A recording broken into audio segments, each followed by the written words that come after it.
내가 범죄하였나이다. 내가 여호와의 명령과 당신의 말씀을 어긴 것은 내가 백성을 두려워하여 그들의 말을 청종하였음이니이다. 청하오니 지금 내 죄를 사하고 나와 함께 돌아가서 나로 하여금 여호와께 경배하게 하소서. 나는 왕과 함께 돌아가지 아니하리니 이는 왕이 여호와의 말씀을 버렸으므로 여호와께서 왕을 버려 이스라엘 왕이 되지 못하게 하셨음이니이다. 사무엘이 가려고 돌아설 때 사울이 그의 겉옷자락을 붙잡음에 찢어진지라. 여호와께서 오늘 이스라엘 나라를 왕에게서 떼어 왕보다 나은 왕의 이웃에게 주셨나이다. 이스라엘의 지존자는 거짓이나 변개함이 없으시니 그는 사람이 아니시므로 결코 변개하지 않으심이니이다. 내가 범죄하였을지라도 이제 청하옵나니 내 백성의 장로들 앞과 이스라엘 앞에서 나를 높이사 나와 함께 돌아가서 내가 당신의 하나님 여호와께 경배하게 하소서. 이에 사무엘이 돌이켜 사울을 따라가매 사울이 여호와께 경배하니라. 사무엘이 이르되 너희는 아말렉 사람의 왕 아각을 내게로 끌어오라. 아각이 즐거이 오며 이르되 진실로 사망의 괴로움이 지났도다.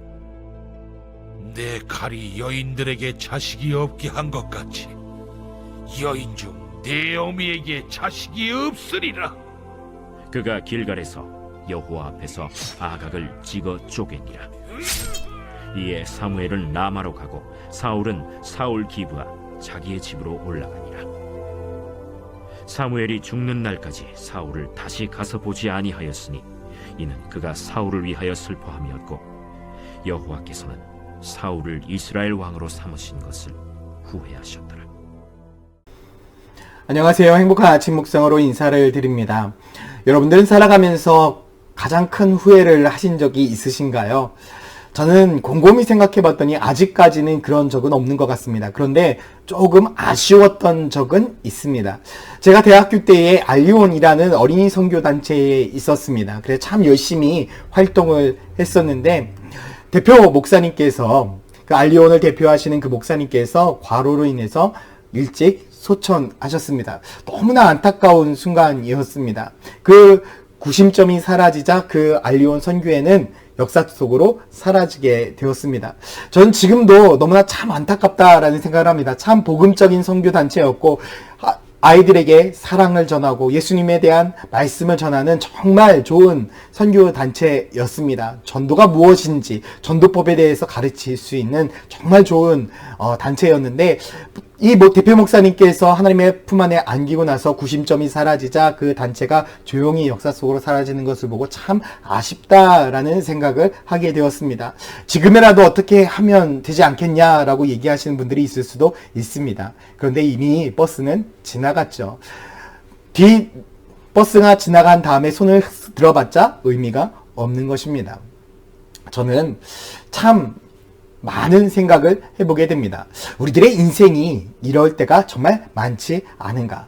아쉬움을 남기고 후회를 남길 때 뒤에서 왜 이랬을까 걱정하는 그 인생. 저는 우리 성도들의 삶이 후회를 남기지 않는 그런 믿음과 그런 신앙을 가졌으면 좋겠습니다. 그런데 오늘 본문에 보면 사울이 인생 가운데 속에서 가장 큰 후회를 남기고 있습니다. 26절 말씀에 이렇게 말씀하고 있죠. 사무엘이 사울에게 이르되 나는 왕과 함께 돌아가지 아니하리니 이는 왕이 여호와의 말씀을 버렸으므로 여호와께서 왕을 버려 이스라엘 왕이 되지 못하게 하셨음이니이다. 하나님이 사울을 버렸다. 이제 나는 사무엘이 사울과 함께 나아가지 않겠다라고 선포를 하고 있습니다. 그리고 뒤에 말씀해 보면요. 끝낼 때까지 사무엘은 사울을 찾아가지 않는 것을 볼 수가 있습니다. 하나님이 사울을 버렸기 때문입니다. 이 말을 들은 사울이 어떻게 됐을까요? 너무나 큰 충격을 받았습니다. 27절에 사무엘이 가려고 돌아설 때 사울이 그의 겉옷자락을 붙잡음에 찢어진지라. 옷자락을 붙잡고 찢어질 때까지 그를 붙들고 늘어졌다는 거죠. 우리 표현대로 이야기하면 바지끄댕이를 붙잡고 늘어진 것입니다. 바지끄댕이를 붙잡고 늘어져도 그 옷이 찢어진다 하더라도 이미 버스는 지나갔습니다. 때 늦은 후회, 뒤늦은 후회는 필요가 없는 것이죠. 분명한 것은 주님은 이렇게 말씀을 하고 있습니다. 이스라엘 지존자는 거짓이나 변개함이 없으시니 그는 사람이 아니심으로 결코 변개하지 않으심이니이다. 하나님은 어떻다고요? 절대 변하심이 없다.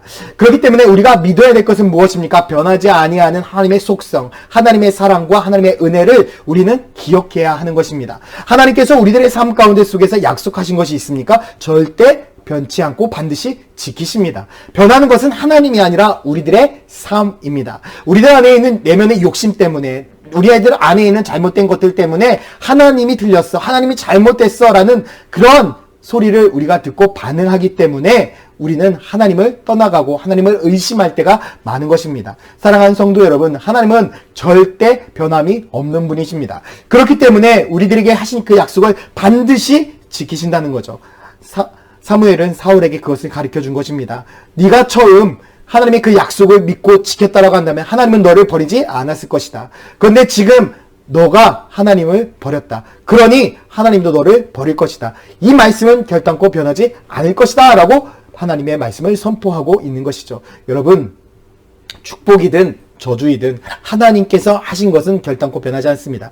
그런데 중요한 것은 하나님은 먼저 우리들을 혼내시는 분이 아니라는 거예요. 하나님은 우리를 사랑하시는 분입니다. 하나님은 우리가 돌이키기를 원하시는 분이라는 것입니다. 그렇기 때문에 우리는 어떻게 해야 되겠습니까? 하나님의 말씀에 순종해서 하나님의 음성을 듣는 삶을 훈련해야겠죠. 세상의 소리를 듣는 것이 아니라 하나님의 소리를 듣고 하나님의 말씀을 들어서 하나님의 말씀 앞에 순종하는 삶을 산다면 하나님의 말씀에 순종하는 우리의 인생은요, 축복된 인생, 은혜가 넘치는 인생이 될 것입니다. 사랑하는 성도 여러분, 오늘 하루 어제 말씀드렸던 것처럼 하나님의 소리에 귀를 기울이시길 바랍니다. 하나님의 소리에 귀를 기울이지 않고 그때 소리를 들을 것 뒤늦은 후회를 해도 아무 소용이 없습니다. 우리가 먼저 하나님의 소리에 귀를 기울이고 하나님의 말씀에 귀를 기울일 때에 하나님께서는 우리들의 삶에 은혜와 축복을 허락하십니다. 저는 오늘 우리들의 삶이 뒤늦은 후회를 하는 삶이 되는 것이 아니라 하나님 앞에 먼저 감사하는 인생이 되어서 하나님의 뜻대로 살아가는 축복이 있기를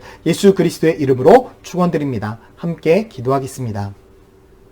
사랑과 은혜의 아버지 하나님, 하나님께서 우리들의 삶 속에서 은혜와 축복을 더하여 주셔서 온전히 주님만을 의지하고 붙들고 나아가는 축복의 삶이 되게 하여 주시옵소서. 감사드리며 예수 그리스도의 이름으로 기도드렸습니다. 아멘.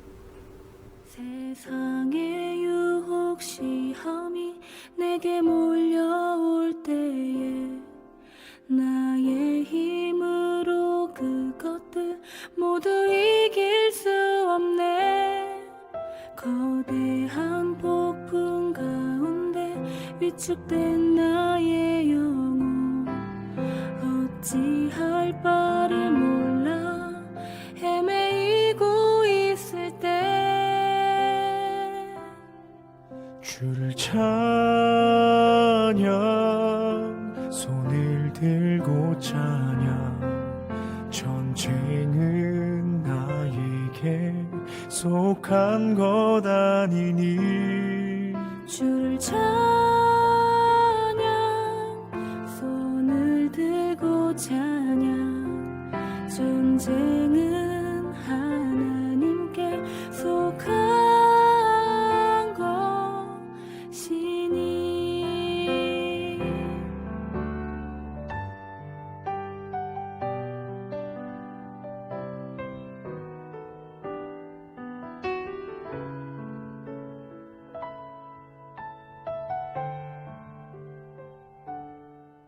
거짓과 속임수로 가득한 세상에서 어디로 갈지 몰라 머뭇거리고 있네.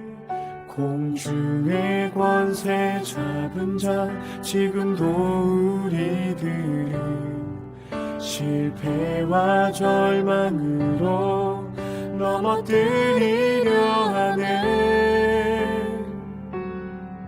주위를 둘러보면 아무도 없는 듯 믿음의 눈을 들면 보이는 분 계시네.